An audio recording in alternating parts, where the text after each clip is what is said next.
Nama saya Trihardi dan teman saya. Saya Tresya Titania Putri dan teman saya. Oke, perkenalkan nama saya Rizal Siaga dan teman saya. Nama saya Ayu Andira Siregar dan teman saya. Saya Kamela Grenalis dan ini teman saya. Dan saya Nusetianisi. Saya Gustiliana Sari dan teman saya. Hai, Assalamualaikum. Perkenalkan nama saya Alifah Ramadhani dan teman Alifah. Assalamualaikum warahmatullahi wabarakatuh. Nama saya Muhammad Pratama.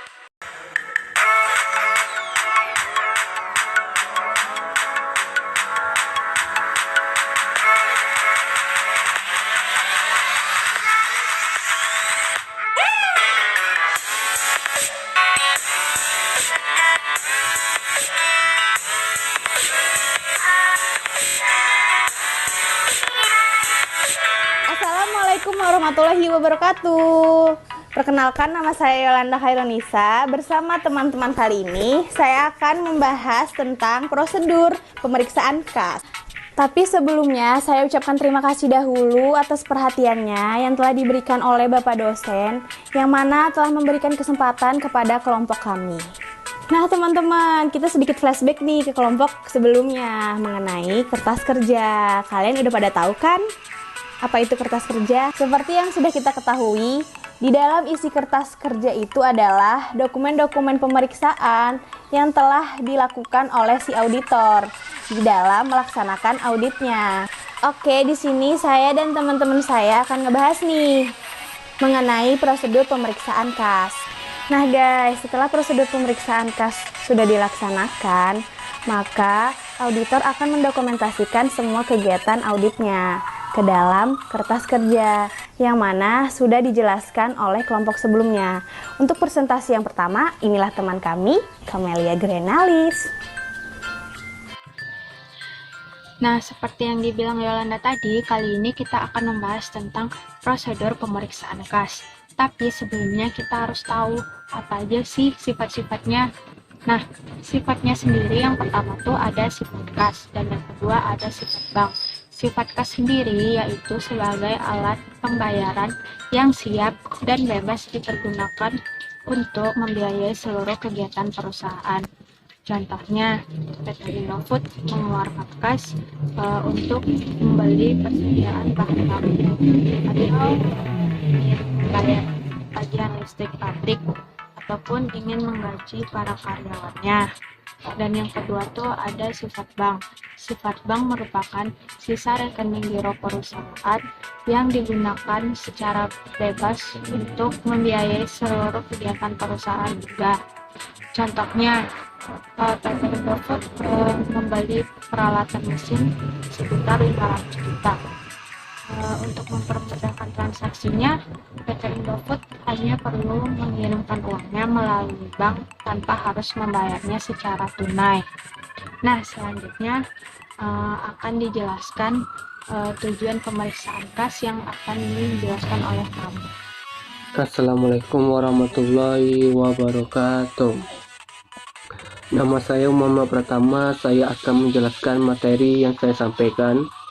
Baiklah teman-teman, setelah kita mengetahui sifat-sifat dari KAS, selanjutnya saya akan membahas mengenai tujuan yang pertama. Memeriksa apakah terdapat pengendalian yang cukup baik atas KAS di perusahaan. Nah, contohnya itu teman-teman, pengendalian internal atas penyimpanan KAS. Di sini kita mau tahu KAS tersebut sudah simpan dengan baik atau belum sih. Misalnya itu teman-teman, KAS itu disimpan di tempat aman seperti brankas atau di bank. Tujuan yang kedua yaitu memeriksa apakah saldo KAS yang ada di laporan posisi keuangan betul-betul ada di perusahaan. Contohnya itu PT Indofood yang menyimpan uang di bank mandiri. Kita bisa mengecek benar atau tidak dengan meminta konfirmasi dari bank mandiri itu. Selanjutnya, tujuan yang ketiga untuk memeriksa apakah semua transaksi yang ada benar-benar terjadi atau tidak. Contohnya PT Indofood menerima kas dalam penjualan. Apakah benar penjualan itu terjadi bisa kita cek dari faktor penjualan.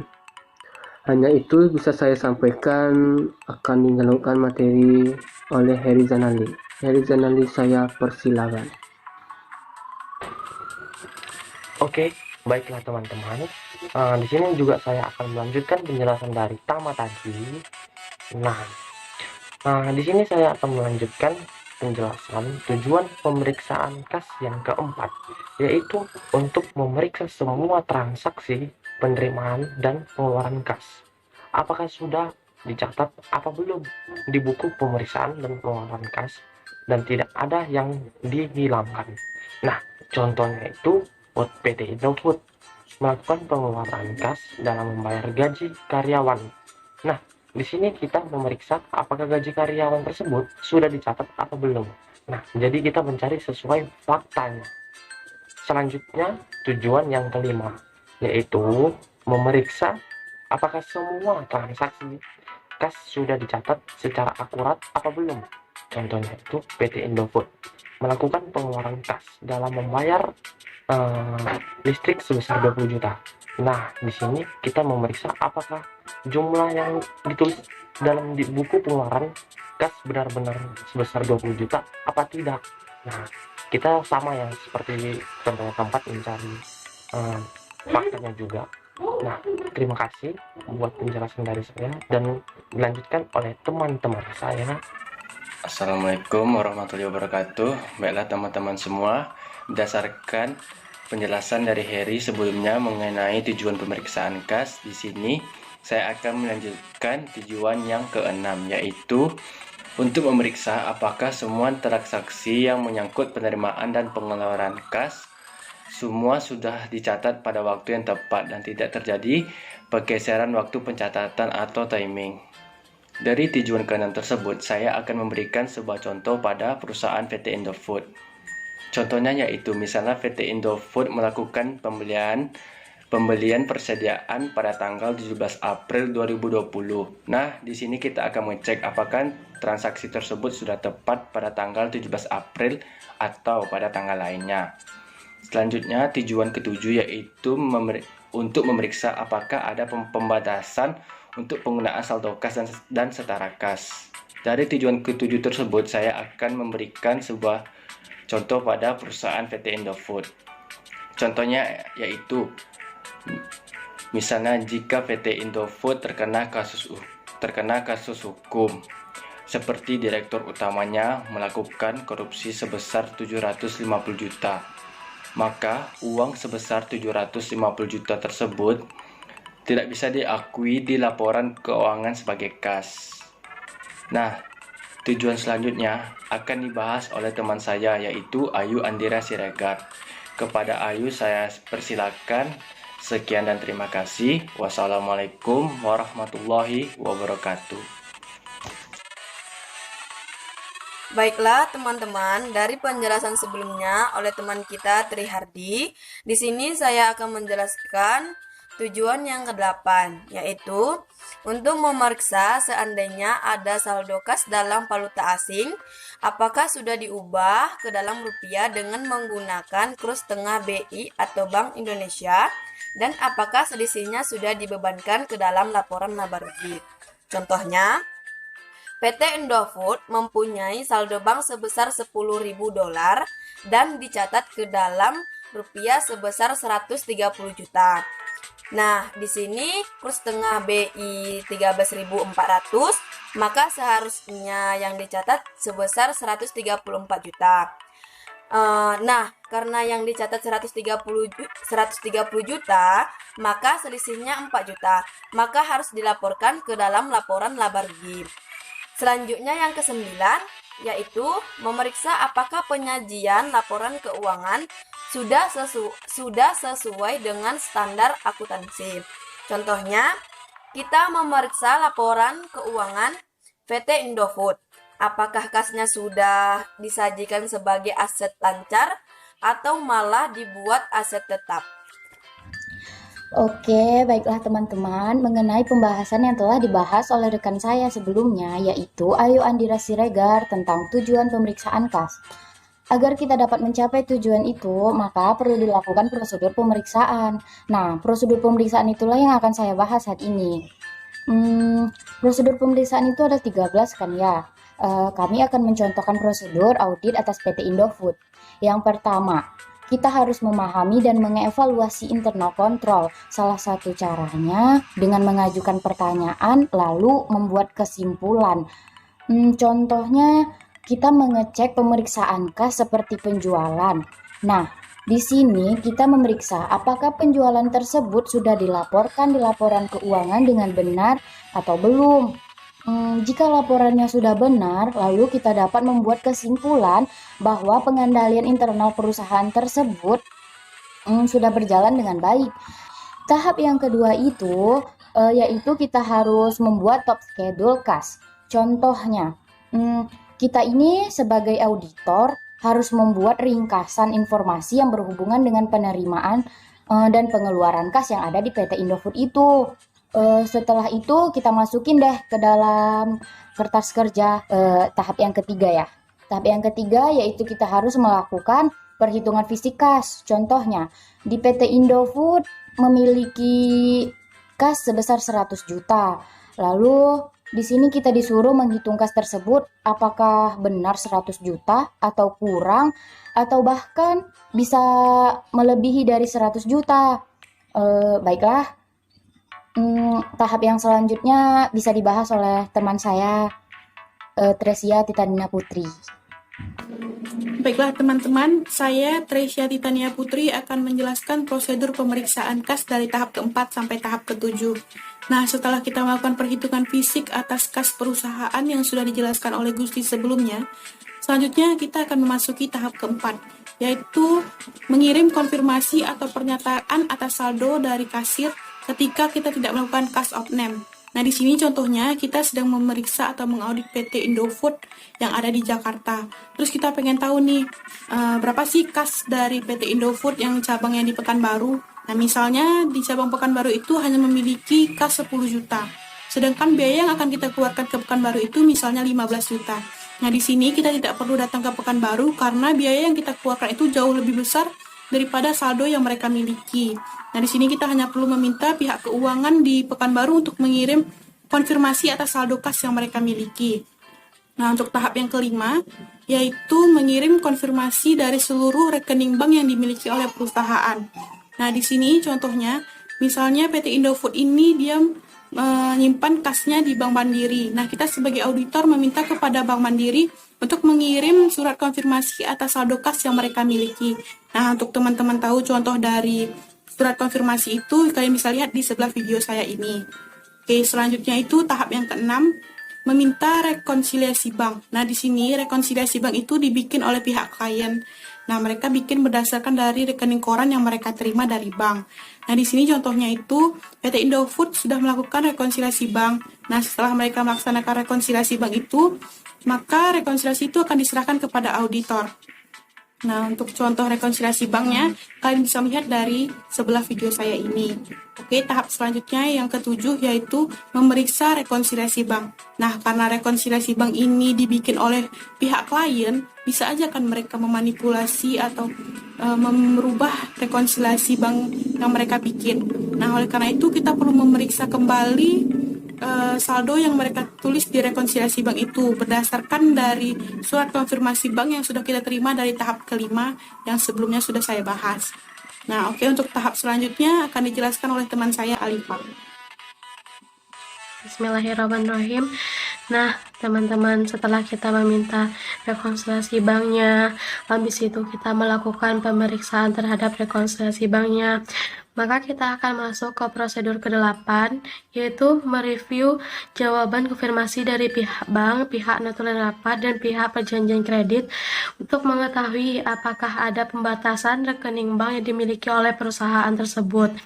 Nah, rekening bank yang dibatasi penggunaannya lebih dari 1 tahun, maka itu tidak bisa kita kategorikan sebagai aset lancar perusahaan. Dan pencatatannya di laporan posisi keuangan pun harus jelas alasannya mengapa. Nah, biasanya nih perusahaan memiliki alasan mereka memiliki masalah hukum sehingga rekening bank mereka dibekukan.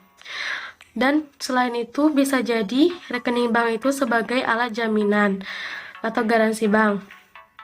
Nah, selain itu kas atau saldo bank juga bisa merupakan sebagai sinking fund. Apa sih itu sinking fund?